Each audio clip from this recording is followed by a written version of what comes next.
राधे राधे मेरे प्यारे भाइयों बहनों माताओं व बंधुओं, संस्कार की बातें चैनल में आपका स्वागत है।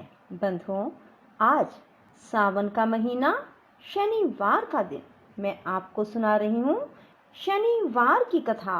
बंधुओं, जो मनुष्य भी शनिवार के दिन शनि देव की इस कथा को सुनते हैं, उन पर शनि ग्रह से संबंधित कोई भी पीड़ा नहीं रहती, अर्थात शनि दोष संबंधित सभी पीड़ाएं समाप्त हो जाती हैं। जो शनिवार के दिन शनि देव की इस कथा को सुनते हैं, बंधुओं, पूर्ण विश्वास सच्ची निष्ठा के साथ ही शनिवार के दिन शनि देव की इस कथा को सुने। बंधुओं, यदि आपने हमारे YouTube चैनल संस्कार की बातें अब तक सब्सक्राइब नहीं किया तो जरूर करें और बेल आइकन दबाना ना भूलें, ताकि आपको हमारी आने वाली सभी वीडियोस की जानकारी सबसे पहले हो सके। बंधुओं, वीडियो को पूरी सुनने के बाद कमेंट बॉक्स में जय शनिदेव महाराज जरूर लिखें। बोलो शनिदेव महाराज की जय हो। एक समय सूर्य, चंद्रमा, मंगल, बुध, बृहस्पति, शुक्र, शनि, राहु और केतु, इन नव ग्रहों में विवाद हो गया कि हम में सबसे बड़ा कौन है। जब आपस में कोई निश्चय ना हो सका तो सब देवराज इंद्र के पास गए। कहने लगे, आप सब देवताओं के राजा हैं, इसलिए आप हमारा न्याय करके बताएं कि हम नवग्रहों में सबसे बड़ा कौन है। राजा इंद्र इनका प्रश्न सुनकर घबरा गए और कहने लगे, मुझ में सामर्थ्य नहीं कि किसी को छोटा और बड़ा बताऊं। मैं अपने मुख से कुछ नहीं कह सकता। हाँ, एक उपाय हो सकता है। इस समय पृथ्वी पर राजा विक्रमादित्य बहुत बड़ा न्याय करता है, आप सब जाकर उनसे फैसला करा लो। यह सुनकर सभी देवता चलकर भूलोक में राजा विक्रमादित्य की सभा में आकर उपस्थित हुए और अपना प्रश्न राजा के सामने रखा। राजा उनकी बात सुनकर बड़ी चिंता में पड़ गए कि मैं अपने मुख से किसको बड़ा और किसको छोटा बताऊं। जिसको छोटा बतलाऊंगा वही क्रोध करेगा। परंतु उनका झगड़ा निपटाने के लिए राजा ने एक उपाय सोचा और उसने सोना, चांदी, कांसा, पीतल, शीशा, रांगा, जस्त, अभ्रक और लोहे धातुओं के 9 आसन बनवाए। सब आसनों को क्रम से, जैसे सोना सबसे पहले, लोहा सबसे पीछे बिछाए। इसके पश्चात राजा ने सब ग्रहों से कहा, आप सब अपने अपने आसनों पर बैठ जाएं। जिसका आसन सबसे आगे वह सबसे बड़ा, जिसका आसन सबसे पीछे वह सबसे छोटा जाने। क्योंकि लोहा सबसे पीछे था, वह शनिदेव का आसन था, इसलिए शनिदेव ने समझ लिया कि राजा ने मुझे सबसे छोटा बना दिया। इस पर शनि को क्रोध आया और उसने कहा कि राजा, तू मेरे पराक्रम को नहीं जानता। सूर्य एक राशि पर 1 महीना, चंद्रमा 2.25 दिन और मंगल 1.5 महीना, बृहस्पति 13 महीने, बुध और शुक्र 1 महीना, राहु और केतु दोनों उल्टे चलते हुए केवल 18 महीने रहते हैं। परंतु मैं एक राशि पर 2.5 और 7.5 साल तक रहता हूँ। बड़े बड़े देवताओं को भी मैंने भीषण दुख दिया है। राम जी को 7.5 आई तो वनवास हो गया। रावण को आई तो राम और लक्ष्मण ने सेना लेकर लंका पर चढ़ाई कर दी। रावण के कुल का नाश कर दिया। हे राजा, अब तुम सावधान रहना। राजा कहने लगे, जो भाग्य में होगा देखा जाएगा। उसके बाद अन्य ग्रह तो प्रसन्नता के साथ चले गए, परंतु शनिदेव बड़े क्रोध के साथ वहां से सिधारे। कुछ काल व्यतीत होने पर जब राजा को 7.5 आई तो शनिदेव घोड़ों का सौदागर बनकर अनेक सुंदर घोड़ों सहित राजा की राजधानी में आए। राजा ने सौदागर के आने की खबर सुनी तो अपने अश्वपाल को अच्छे अच्छे घोड़े खरीदने की आज्ञा दी। अश्वपाल ऐसे अच्छे नस्ल के घोड़े देखकर उनका मूल्य सुनकर चकित हो गया।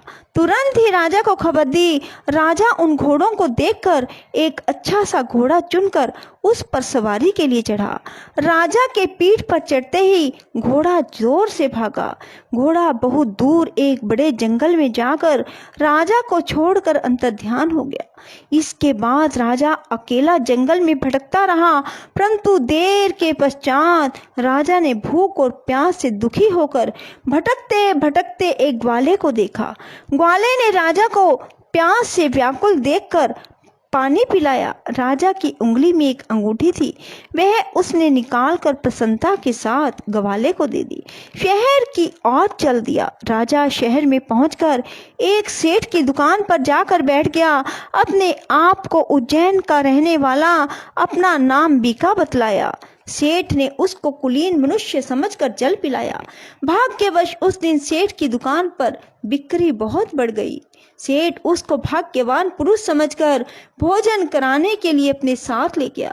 भोजन करते समय राजा ने एक आश्चर्य की बात देखी कि खूंटी पर हार लटक रहा है और वह खूंटी हार को निगल रही है। सेठ को कमरे में हार ना मिला तो उसने यही निश्चय किया कि सिवाय बीका के और कोई कमरे में नहीं आया। अवश्य ही उसी ने हार चोरी किया है। 5-7 आदमी इकट्ठे होकर उसको फौजदार के पास ले गए। फौजदार ने उसको राजा के सामने उपस्थित कर दिया और कहा, ये आदमी तो भला प्रतीत होता है, चोर नहीं मालूम होता, परंतु सेठ का कहना है कि इसके सिवाय कोई घर में आया ही नहीं। अवश्य ही इसने चोरी की है। तब राजा ने आज्ञा दी कि इसके हाथ पैर काटकर चौरंगिया किया जाए। राजा की आज्ञा का तुरंत पालन किया गया। बीका के हाथ पैर काट दिए गए। कुछ काल के बाद एक तेली उसको अपने घर ले गया। बीका कोलू पर बैठा हुआ अपनी जुबान से बैल हाँकता रहा। कुछ वर्षों में शनि की दशा समाप्त हो गई। एक रात को वह वर्षा ऋतु के समय मल्हार राग गाने लगा। उसका गाना सुनकर उस शहर के राजा की कन्या उस राग पर मोहित हो गई और दासी को खबर लाने के लिए भेजा कि शहर में कौन गा रहा है। दासी सारे शहर में फिरती फिरती क्या देखती है कि एक तेली के घर में चुरंगिया राग गा रहा है। दासी ने महल में आकर राजकुमारी को सब वृतांत सुना दिया। बस उसी क्षण राजकुमारी ने यह प्रण कर लिया, चाहे कुछ हो मुझे इस चौरंगिया के साथ विवाह करना है। माता ने कहा, पगली यह क्या बात कह रही है? तुझको किसी देश के बड़े राजा के साथ परनाया जाएगा। कन्या कहने लगी, माताजी मैं अपना प्रण कभी नहीं तोड़ूंगी। माता ने चिंतित होकर यह बात राजा को बताई।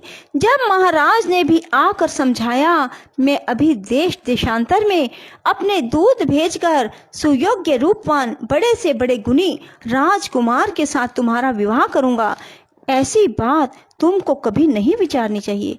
कन्या ने कहा, पिताजी मैं अपने प्राण त्याग दूंगी, परंतु दूसरे से विवाह नहीं करूंगी।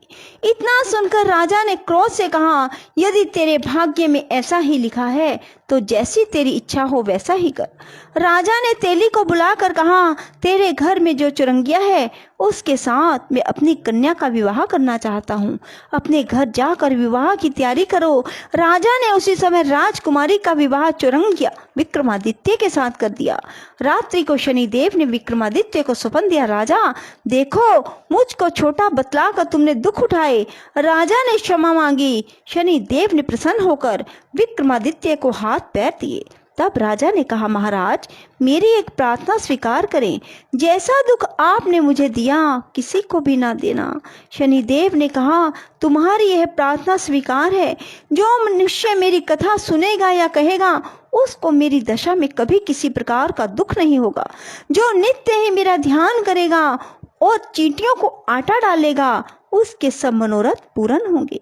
इतना कहकर शनिदेव अपने धाम को चले गए। राजकुमारी की आंख खुली।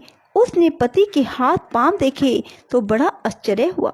राजा ने अपना समस्त हाल कहा कि मैं उज्जैन का राजा विक्रमादित्य हूँ। यह बात सुनकर राजकुमारी अत्यंत प्रसन्न हुई।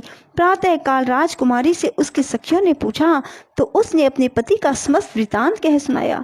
सब ने प्रसन्नता प्रकट की और कहा कि ईश्वर ने आपकी मनोकामना पूर्ण कर दी। जब उस सेठ ने यह सुनी तो सेठ विक्रमादित्य के पास आया और उसके पैरों में गिरकर क्षमा मांगने लगा। आप पर मैं चोरी का दोष लगाया, आप मुझको जो चाहे दंड दें। राजा ने कहा, मुझ पर शनिदेव का कोप था, इसी कारण यह सब दुख मुझको प्राप्त हुआ, इसमें तुम्हारा कोई दोष नहीं। तुम अपने घर जाकर अपना कार्य करो। सेठ बोला, मुझे तभी शांति होगी जब आप मेरे घर चलकर प्रीतिपूर्वक भोजन करेंगे। राजा ने कहा, जैसी आपकी मर्जी वैसा ही करें। सेठ ने अपने घर जाकर अनेक प्रकार के भोजन बनवाए और राजा विक्रमादित्य को प्रीति भोज दिया। जिस समय वे भोजन कर रहे थे, एक अत्यंत आश्चर्य की बात सबको दिखाई दी। जो खूंटी पहले हार निकल गई थी वह अब उगल रही थी। जब भोजन समाप्त हो गया तो सेठ ने हाथ जोड़कर बहुत सी मोहरें राजा को भेंट की। कहा कि मेरे श्री कंवरी नामक एक कन्या है, उसका पाणिग्रहण आप करें। उसके बाद सेठ ने अपनी कन्या का विवाह राजा के साथ कर दिया और बहुत सा दान दहेज दिया। कुछ दिनों तक वहां निवास करने के बाद विक्रमादित्य ने शहर के राजा से कहा, अब मेरी उज्जैन जाने की इच्छा है। राजा और सेठ से विदा लेकर राजकुमारी मनभावनी, सेठ की कन्या श्री कंवरी दोनों जगह के दहेज में प्राप्त अनेक दास दासी, रथ और पालिकाओं सहित विक्रमादित्य उज्जैन की तरफ चले।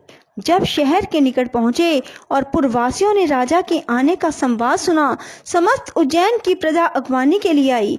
बड़ी प्रसन्नता से राजा अपने महल में पधारे। सारे शहर में बड़ा भारी महोत्सव मनाया गया। रात्रि को दीपमाला की गई। दूसरे दिन राजा ने शहर में सूचना कराई कि शनि देव सब ग्रहों में सर्वोपरि हैं। मैंने उनको छोटा बतलाया, इसी से मुझको यह दुख उठाना पड़ा। सारे शहर में प्रत्येक शनिवार को शनि देव की पूजा और कथा होने लगी और प्रजा अनेक प्रकार के सुख भोगती रही। जो कोई मनुष्य शनिवार की कथा को पढ़ता अथवा सुनता है, शनि देव की कृपा से उसके सब दुख दूर हो जाते हैं। बोलो शनि देव महाराज की जय। राधे राधे, जय श्री कृष्णा। बंधुओं, यदि आपको हमारी वीडियो पसंद आए तो इसे लाइक करें और शेयर भी जरूर करें। धन्यवाद।